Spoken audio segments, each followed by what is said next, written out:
بسم الله الرحمن الرحيم. So in Islam, there are two genders, male and female. And right now, today's times, the issues we're facing is that marriage was supposed to be between male and female. What we're facing is we can have our kids go to Islamic school, but at workplaces, we are exposed to people who are not referring to any gender, firstly, and they're also married to the same set of gender. So how are you supposed to distinguish, because at workplaces it's really looked down upon if you distinguish with such people, and it could be counted as workplace harassment or anything such down those lines. So in such a catch-22 situation, what is your recommendation on how we do this? And also, as a parent, how are we supposed to give tarbiyah to our kids? Because the society we are in this is a fact. So I'll start and then Malala can chime in. I don't know where this notion comes that we're okay to harass individuals who may not live the same life that we do.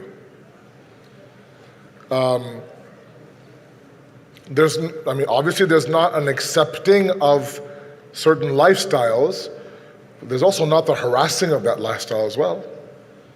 So if you have, let's say, for example, a couple at work that, say, for example, that doesn't fit your lifestyle, you don't need to approach them, or you don't need to convert them, you don't need to confront them, unless, of course, there is a reason to, number one.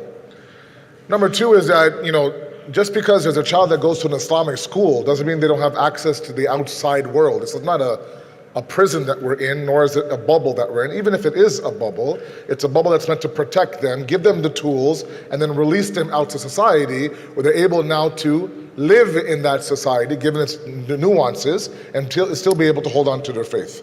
So, we have to figure out a way, and it's quite clear on how to live in a society where you're bound to come across these things, right? Unless someone is blatantly asking you about the opinion of Islam, then they have to be trained on an answer. Otherwise, lakum dinakum waliya din. You have your path, I have my path. Right? And one I would like you to add, if you don't mind. Well, it's a real situation. It's not just a theoretical problem that you mentioned. I get even scenarios sometimes from people who are working in HR in their own company, and they have to deal with these kinds of workers. And this is where I say that when it comes to the issue of justice and fairness, as far as the work practice is concerned, you should not discriminate against anyone. But the line to be drawn is that you should not be forced to say, I accept this lifestyle. That is where you say, I'll be fair and just in dealing with this situation, but don't expect me to announce that this is okay, the lifestyle. Because that is where the line has to be drawn, because there is a push from the other side to even, inculcate these ideas into our children at a very young age in schools. The way what's going on now in the public schools. So they are already pushing their agenda on the minds of our children. So we have to be more, vigilant about it, and make clear that our children have a proper understanding. But keep in mind that it doesn't mean you go around, the issue of harassment or taking them. No, that's not our task here. We respect, we would tolerate what people do as long as it has no impact on ourselves.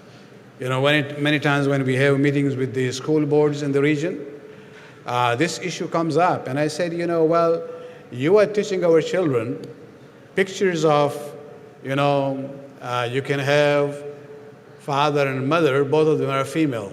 Or another picture which says father and mother, both are male. I said, well, if you're talking about diversity and inclusion, why don't you have another picture where you have a father and two mothers. Ya Allah. You know? Oh, you see, you see. And I told them I'm not promoting the issue of, polygamy or polygyny, whatever term you want to use. I'm just questioning your policy. If you want to have diversity and inclusion, have one more picture of a Muslim male with two wives. They said, no, we can't do that. I said, well, what then? Where is this whole issue of diversity and inclusion? It's gone then. And so if they want to push their agenda on the minds of our children at school, we have to also make sure our children know what is right and what is wrong, but not take any actions against others. That's not our duty here, no. اللهم صل على محمد